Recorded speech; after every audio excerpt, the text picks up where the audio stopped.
Hi there, it's Tim with Far North Magic. Today I'm doing a quick rip of Modern Horizons 2 Draft Pack. Uh, Hopefully looking for one of the mythic elementals. I have a couple that I need to get for some commander decks. And hopefully we can hit one. First off, we are starting off with a battle plan. Crack open.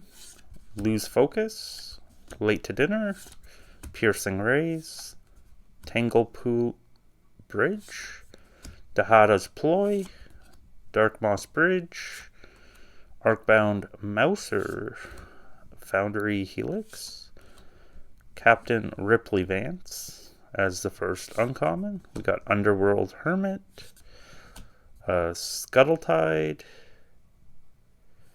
The reprint is a Seal of Removal. It's uncommon. We got just a... Hey, there's a Misty Rainforest. These are still pretty cheap, and if you need them, I'd probably suggest getting them while they're this cheap. But that's definitely a good hit, so I definitely call that a success. Thanks again for stopping by, and I hope to see you next time. I hope you have a good rest of your day. Take care, and bye.